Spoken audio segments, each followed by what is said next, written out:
What's up, it's Cinema Shogun here, and the other day I was at home editing videos all day, and I was kind of lazy. I didn't want to leave the house. I just wanted to get everything done that I was doing.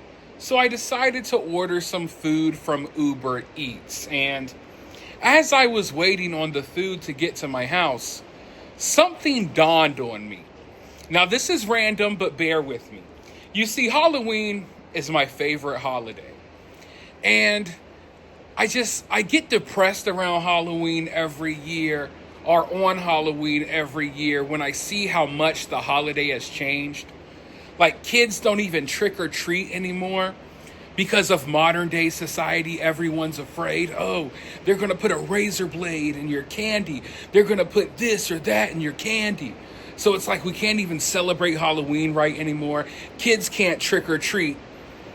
And it's weird that in this day and age, we're scared to take our kids trick-or-treating, yet we think it's perfectly fine to allow random strangers to deliver food to our house.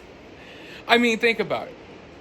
People are scared to knock on their neighbor's door and get candy from their neighbor in their own communities, but they're perfectly fine with being at work, ordering some Uber Eats for their kids, sending some random person to their house to bring food. Who knows what they're doing to it? And to be clear, I order Uber Eats sometimes too, so I'm not just saying it's other people.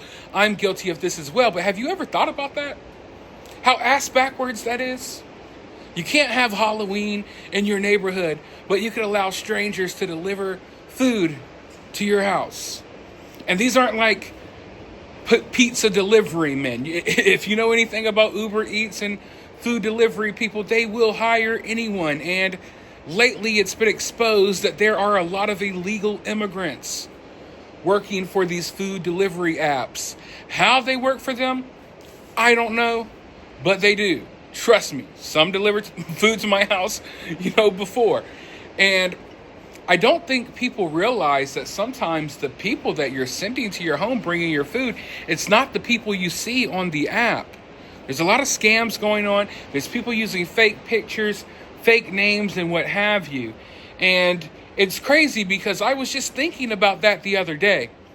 And now today the news broke that an Uber Eats driver in Springfield, Massachusetts, who turns out to be an illegal immigrant from Colombia that already had warrants out for his arrest, he just R-worded some lady when he was delivering food to her home. It was cold out. The lady was very trusting, opened her door, even kind of let him step in a little bit. And then things started not going too well. Let's just put it like that. I want to go ahead and roll this clip so you all could hear a little bit more about the story that I'm talking about, and then I'll be right back with more thoughts. Your Honor, I'd ask that the defendant be continued to be found dangerous by the court. Danger over delivery. When you read the police report, what really stands out is the lack of documentation about the use of physical force. 21-year-old Colombian national Robert Rodriguez Melendez in court accused of rape. The victim, a woman waiting for her food to be delivered by a female Uber Eats driver. The woman in the driver's profile, allegedly his own mother. When the delivery driver arrived, it was a male party rather than the female party listed on the delivery driver's profile. The driver did not speak English, but told the named victim that she needed a 4-digit code in order to complete the delivery. That's when trouble started. The victim allegedly let him in out of the cold and called her Spanish-speaking friend on a 3-way call to Uber tech support. At some point during the call, the man gained possession of the victim's phone and disconnected the call. The hang-up led to horror. Eventually, the rape in a nearby bathroom ended apparently due to the victim's Spanish-speaking friend calling her incessantly. She reported that she picked up her phone, called Miss Maldonado back, and asked her to tell the suspect to leave.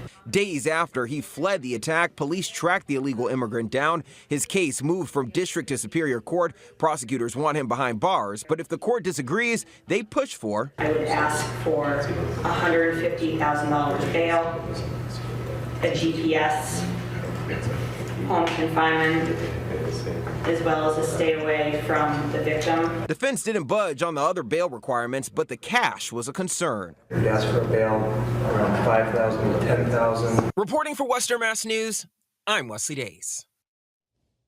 And we understand that the judge has ruled that he was denying bail for the defendant.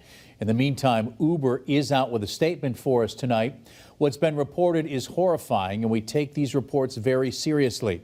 We've been in touch with police and banned the delivery account from the Uber platform. Now, this isn't something that I necessarily have to worry about. I'm a dude and I'm a big guy. I don't think anyone's going to show up to my house, deliver a 20-piece nugget, and forcefully try to blow me.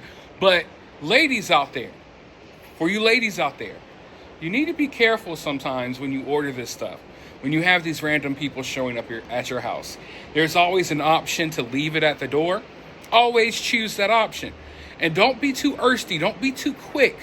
Don't be too hungry, okay? Allow the food to sit out there for, just a minute, so people can walk away. You don't want to just open your door, when you have some random person there. Like I said, the way they vet people who work for these apps, which, by the way, there's nothing wrong for working, with one of these apps, but the way they vet people, it's different than like a UPS driver or something along those lines. So there really are a lot of cases that I'm hearing about lately with stuff like this happening with Uber and Uber Eats as well. So yeah, I would just be extremely careful when ordering this stuff, especially if you're like ordering something for your kids. I know a lot of single mothers out there, they're tied up at work. They maybe have teenage kids at home and they order food to deliver to the home. Always make sure you leave it at the door. And, if you can, have a Ring doorbell camera, something along those lines, because it's just getting too crazy out here. And it seems like we started adapting to the crazy. Like I was speaking about earlier, you can't have Halloween, you can't go trick-or-treating. So it's like we were adapting to the crazy. And we let our guards down in other ways. So I guess people are going to have to adjust to that as well. I'm curious as to why there's no rumors about razor blades in your Uber Eats hamburgers and tacos, but there's rumors about razor blades and drugs and Halloween candy. Definitely weird. But yeah, just wanted to put that out there really quickly. If any of you all have any crazy Uber Eats stories, let us know down in the comments below. And like I said, just be very careful out there. But while you're here, drop a comment, hit that thumbs up, hit that subscribe, ring that notification bell, and I'll talk to you all very soon in the next one.